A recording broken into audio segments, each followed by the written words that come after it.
Thank you very much.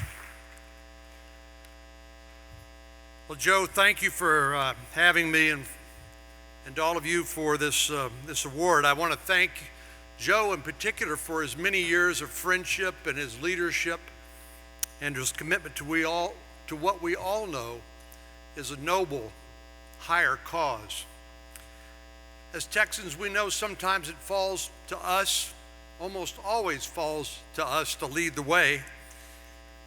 And the Texas pro-life movement is a shining example for the entire country to follow. So thank you, all of you, for your dedication to this cause.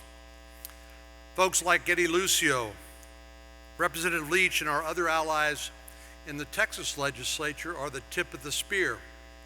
The work they do has an impact in state houses across the country. And it also has an impact in Washington, D.C. too.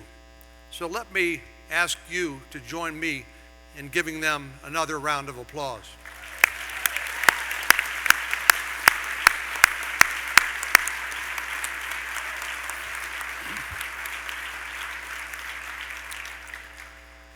When it comes to protecting faith and religious liberty, our founding fathers knew that the only way to be successful was to keep government out of religion. But they rightfully said nothing about keeping religion out of government.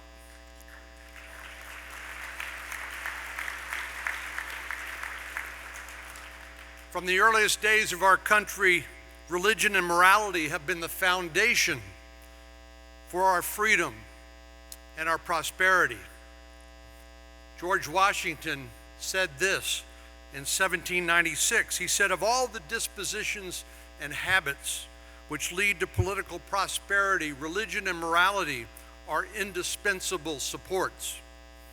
In vain would that man claim the tribute of patriotism who should labor to subvert these great pillars of human happiness, these firmest props of the duties of men and citizens."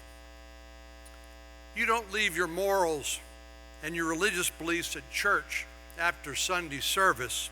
You don't abandon these values when you go to work, and you certainly don't check them at the door when you vote.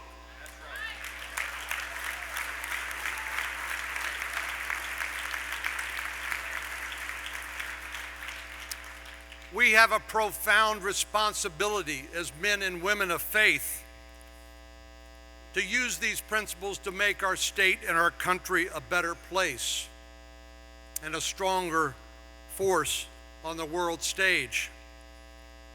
I'm glad to share some good news. We are moving in the right direction. We have leaders in Washington who understand what we've known all along here in Texas. And that is, when you get government out of the way, we can and we will prosper.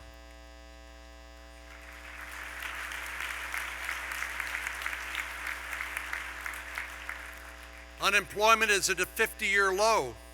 Wages are going up, and Texas families are seeing more of what they earn in their paycheck. This is no happy accident. This thriving economy is a result of pro-growth policies written by Republicans and some Democrats.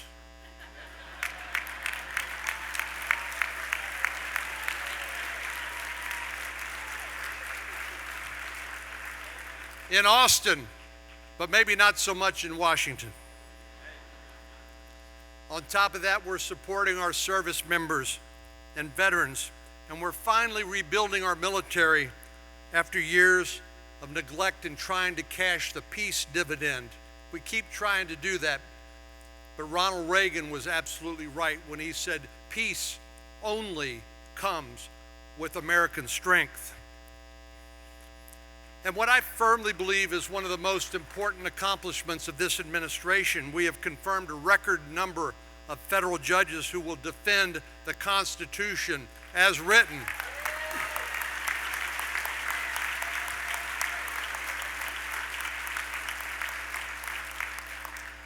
Since President Trump took office, we've confirmed more than 150 new federal judges.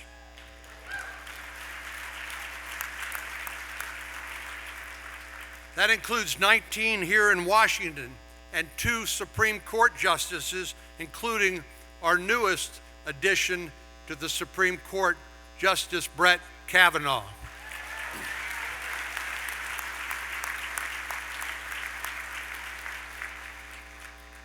In Congress, I know you wouldn't know it by watching the evening news, but they've been among the most successful and busiest time during my tenure in the Senate, and we are just getting started. But you have been instrumental in that success, and we absolutely need your support to keep going in the right direction. We have a responsibility. We have a duty as people of faith to fight for the values and the principles and the beliefs we hold so dear. This is not optional. We can't be spectators in a democracy. We need to demonstrate our ability to turn out the vote, to vote for candidates who believe in the principles we hold dear, right?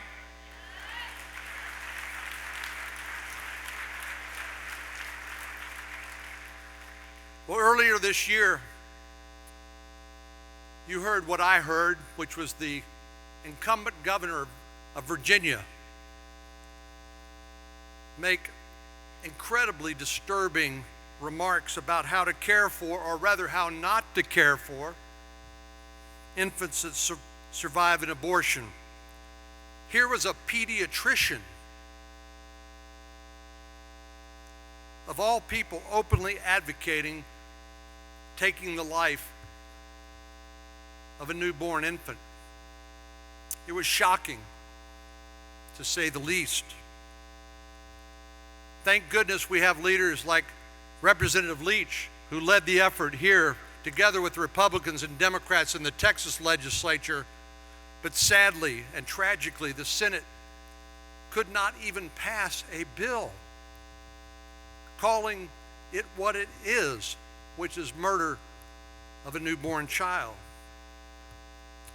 Well, it's an unfortunate sign of the times in which we're living, when 44 senators out of 100 decided to vote against even proceeding to debate a bill like that. We know Republicans and Democrats disagree on a range of issues, but this should not be one of them.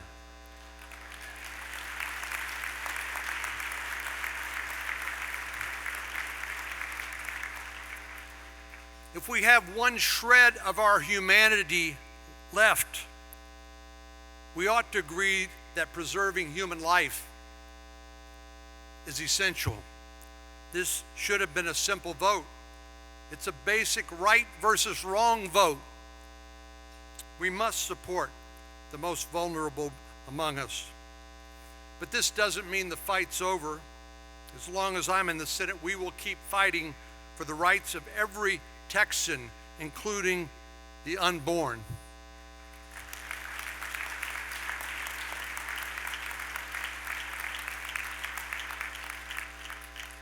Let me close by sharing with you, perhaps reminding you of a verse from Galatians.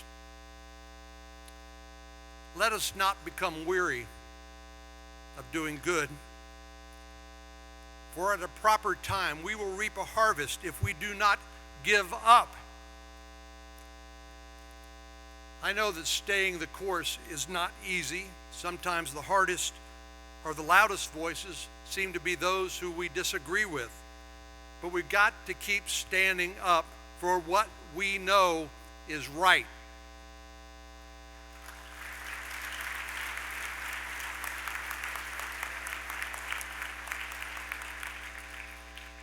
So I want to thank all of you for giving me the chance to be here tonight and accept this award, but really it's on your behalf, your unyielding work for the most righteous of causes.